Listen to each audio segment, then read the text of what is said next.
Atha Yoga Anushasanam. Namaste. Welcome to Unravel the Thread, a podcast for people who want to apply the Yoga Sutras to yoga practice and to life today.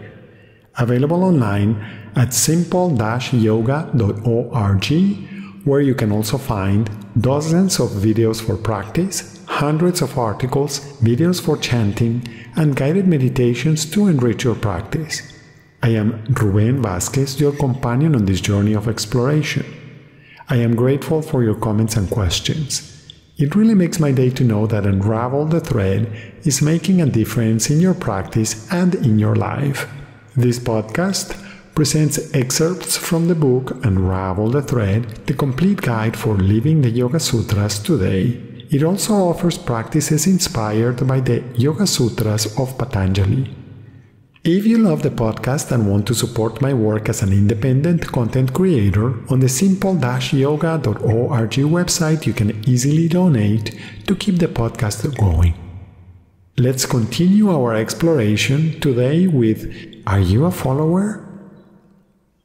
As we commit to our wholehearted participation in the world by making each moment the most important moment of our lives, and by having decided if the world is a friendly or hostile place, we continue on our path of growing in presence by being our own best friends, letting go of unnecessary resistance, and by clarifying what we know and how we know it.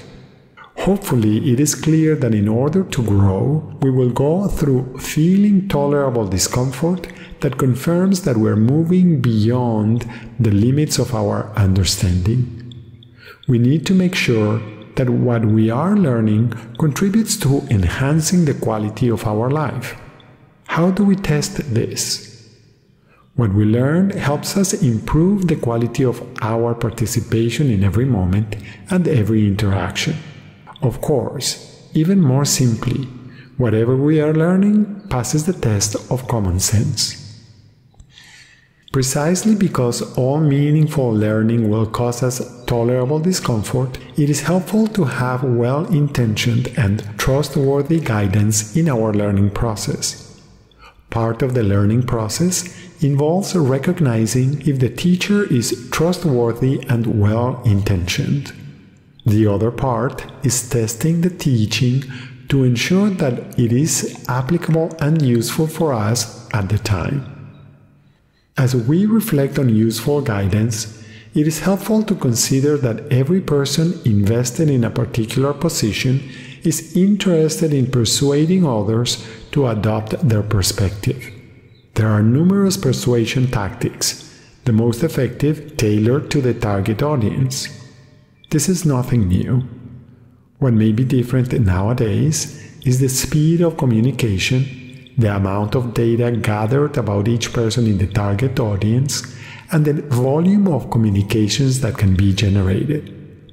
In recent years, we have seen large companies dedicate numerous resources to identifying trends, influencers, and ways of increasing the number of their followers.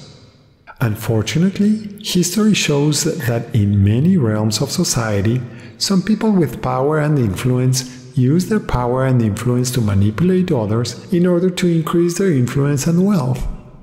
Although some of us would prefer to be able to trust our teachers because they belong to a certain group or because they hold a specific title, there are countless examples of teachers in high positions of power taking advantage of their students and followers. This does not mean that there are no trustworthy teachers. It only suggests that it is intelligent to make sure that we observe teachers and examine their teachings carefully. This is especially true if we consider that it is usually the student who may be put in a vulnerable position. Assessing if our teachers are well-intentioned requires that we recognize how our biases and peer pressure may be influencing some of our perceptions, thoughts, and behaviors. Let's remember that teachers are humans.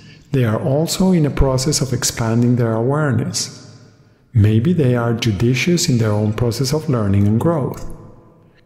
By paying attention to the teacher, their actions, and the coherence between their actions and their words, we will probably learn some important lessons, some to be emulated, and some as warnings as to what not to do. Some useful questions.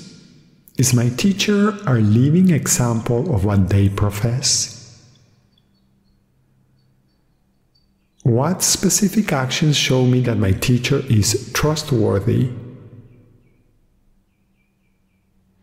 Regardless of how much you trust your teacher, remember that you are the only person in charge of making your own decisions.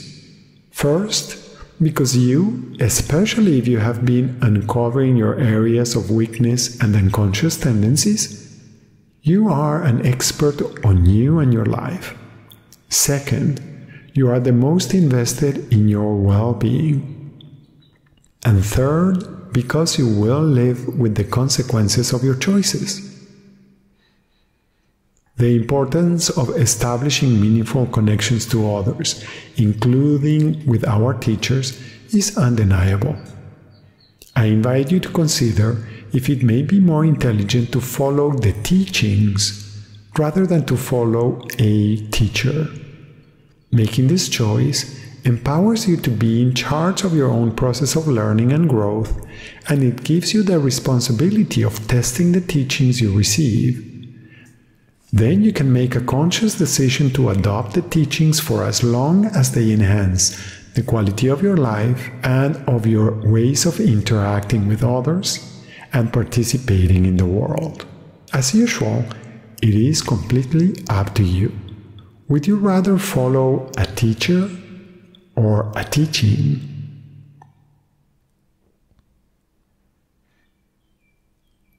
Thank you very much for listening. I hope that your explorations this week are enjoyable.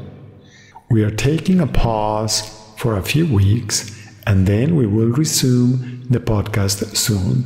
Remember, if you have questions when trying to apply these ideas, do not hesitate to contact me through my website, simple-yoga.org. If Unravel the Thread is part of your day and you feel generous, I would appreciate it if you could support my work with a donation at simple-yoga.org. Thank you. And thank you also for showing your support by subscribing, liking, and sharing the podcast. Remember that you can have your own copy of Unravel the Thread. Until next time, Namaste.